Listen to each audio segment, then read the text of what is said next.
En la camilla del área de emergencia en un hospital del Amazonas, una cámara fotografía a una adolescente que despliega a los médicos al llegar con sus partes íntimas ensangrentadas. Le diagnosticaban hemorragia uterina y desgarro vaginal. La pequeña señalaba una y otra vez que había sido víctima de abuso sexual por parte de su vecino, Elio Jaén. La han tenido que reconstruir porque su útero estaba afectado. Tenían que operarle para que puedan paralizar la sangre. Un caso lleno de impunidad en el que la fiscalía formalizó prisión cuando ya el vecino denunciado había huido pese a los escalofriantes episodios que protagonizó. Lo lleva al baño, ¿no? Lo amarra en su cara, le tapa toda la boca y como tenía la boca tapada no podía gritar. Vecino pederasta en el Amazonas, la historia del abuso sexual que se escondió en Santa María de Nieva.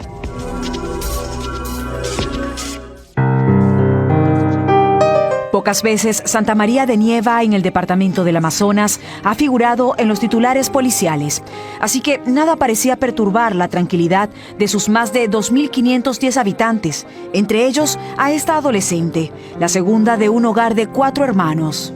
Cuéntame cómo era el día a día de tu hermana antes de aquel 7 de septiembre del 2022. A mi hermanita le gustaba estudiar, ella siempre paraba en casa estudiando.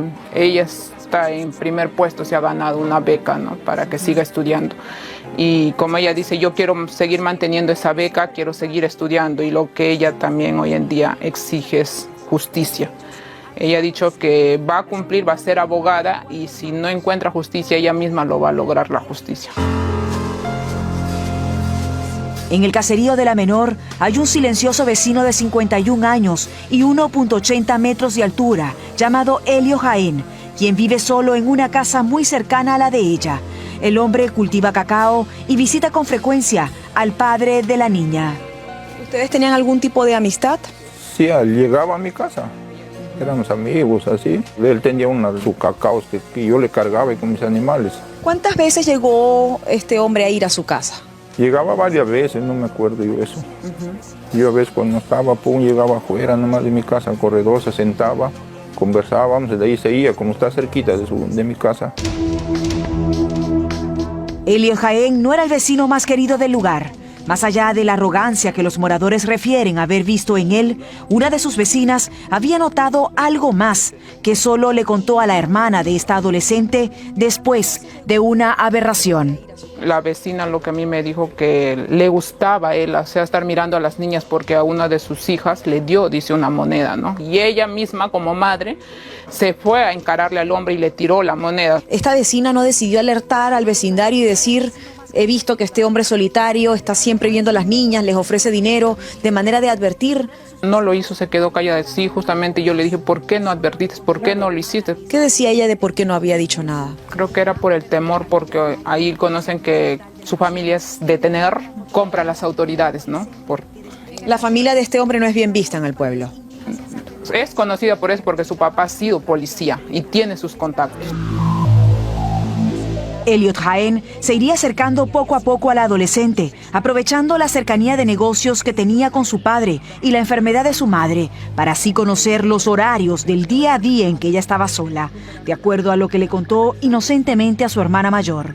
Y mi hermana siempre paraba afuera sentada con mis hermanitas pequeñas. Él, como le veía sola, siempre se acercaba a preguntarle cómo le va en sus clases, si necesitaba algo que lo diga, ¿no? Que no se calle. ¿Y en algún momento le ofreció algún regalo, le dio dinero? ¿Qué te dice tu hermana? No, me comentó que le dio una moneda. Ajá. Una moneda. Para ellos es una propina, un sol, 2 soles, ¿no? ¿Y le dijiste de que normalmente este tipo de personas que ofrecen dinero y que merodean niñas tienen otros intereses, o no acostumbran ustedes a hablar este tipo de temas en casa? Bueno, yo sí le hablé, le advertí, ¿no? ¿Qué es lo que puede pasar? Que está corriendo riesgo. Estamos hablando de un hombre viejo. Le digo, ¿qué puede hablar ese señor de 50 años contigo? Tú eres una niña, tú no tienes por qué estar hablando con él. Y quizás mi hermanita no tenía confianza de repente con mamá, no hablaba, que por eso me comentó a mí, ¿no? No se hablaba de esos temas, ella no sabía mucho de esos temas. La previa a un abuso sexual con estratégicos acercamientos a una adolescente pasaría desapercibido en ese pequeño poblado. Era el 7 de septiembre del año pasado cuando la menor de esta historia, quien aún tenía 11 años, sale de su vivienda en compañía de su padre, quien la iba a llevar a la casa de la abuela para que hiciera un trabajo escolar grupal, en vista que su padre tenía una reunión y no podía ayudarla y su madre estaba muy enferma. Ya había transcurrido la tarde y para ir a casa de su abuela, la menor tenía que pasar por la casa del vecino, Elliot Jaén, de 51 años. Todo transcurre en normalidad hasta que la menor regresa de esa reunión escolar. Ella se va hasta las 3 por ahí y vuelve tarde, le ha tocado así con sus compañeros hacer sus tareas. En el vecindario de la niña ya son más de las 9 de la noche, todos duermen, cuando ella decide salir de la casa de su abuela. E imaginen que transita un camino como este, sola. Su padre y su madre no imaginan que puede estar en peligro porque de la distancia de la casa de su abuela a la de ella hay muy poco tiempo, pero en ese camino su vecino la intercepta. En esa solitaria noche, el plan de un vecino culminaba en el baño de su vivienda sin que nadie notara la ausencia de la pequeña. A la hora que ella ha estado doblando es donde el hombre lo tapa la boca y le jala para dentro de su casa y lo lleva al baño, ¿no? Lo amarra con un polo, le tapa toda la boca para que ella no pueda gritar, porque ella gritaba pidiendo auxilio, pero no podía porque la había amarrado fuerte y la había tapado. Ahí es donde él abusa de ella. Como puede, la menor huye del lugar, pero el daño de ese abuso en su cuerpo queda delatado en el camino.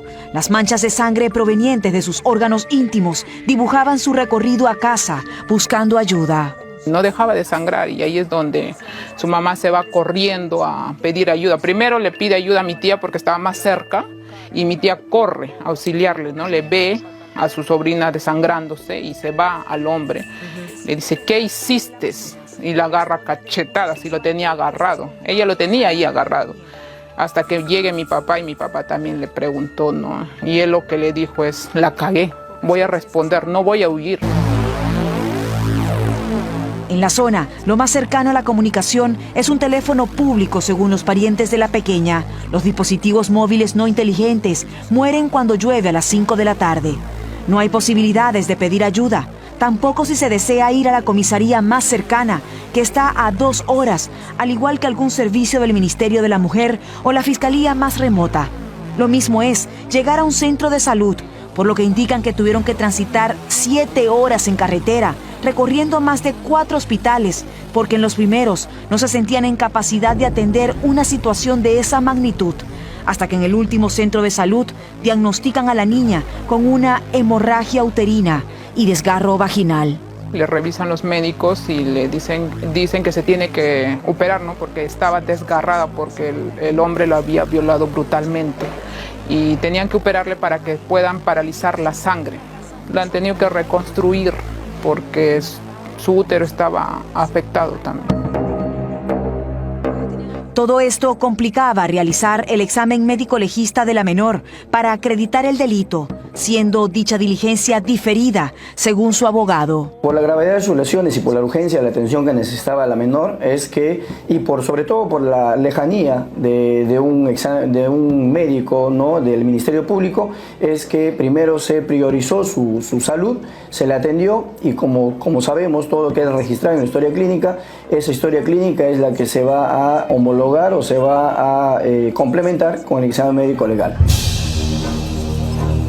Pero hubo otras diligencias médicas que debieron realizarse en el momento, de acuerdo al médico legista Juan Leiva, a quien le consultamos este caso, quien dice que debió hacerse para asegurar la justicia inmediata. Si está dañada la región genital y está con un tapón hemostático, ¿no? Es cierto, ningún médico legista ni forense va a destapar ese tapón hemostático sin autorización de su médico tratante, pero el resto del cuerpo está libre.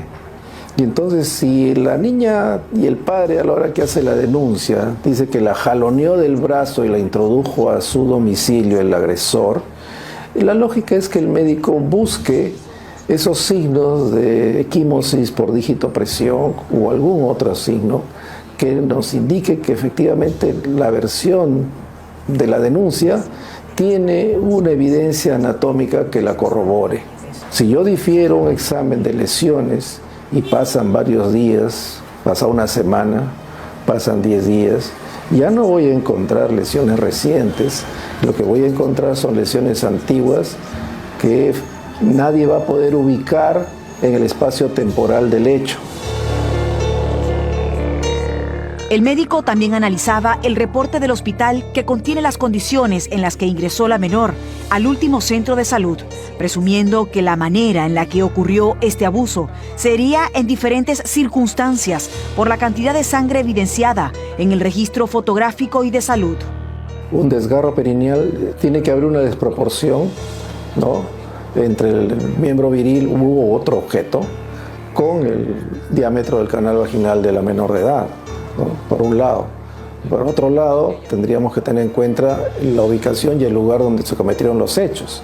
Y según las referencias, fue en un baño, donde definitivamente no hay ningún tipo de facilidad para perpetrar esto. Cuando todo esto ocurría, el vecino denunciado huyó del lugar y no ha querido pronunciarse sobre los hechos en interrogatorios, de acuerdo al abogado de la víctima. Tampoco pudimos ubicar a su defensa legal porque el teléfono aparece fuera de servicio. Y fue después de mucho tiempo que la Fiscalía formalizó su detención preliminar, cuando ya era muy tarde, donde casi a un año de los hechos, la menor todavía no pasa por diligencias tan importantes e inmediatas como la cámara Gesell, donde deberá narrar lo ocurrido para refundir en la cárcel a su verdugo.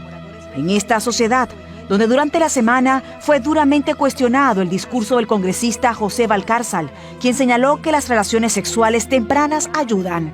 Las relaciones sexuales son tempranas y la medicina legal, los que han estudiado saben perfectamente que mientras no haya violencia, las relaciones sexuales tempranas más bien ayudan al futuro psicológico de una mujer, eso está estudiado. ¿Cómo concebir este tipo de planteamientos en un país que, de acuerdo a la Defensoría, registró más de 48 abusos sexuales de niñas diariamente y más de 100 adolescentes fueron madres? Sabemos que las cifras silentes de esta otra pandemia, indetenibles, son aún peores.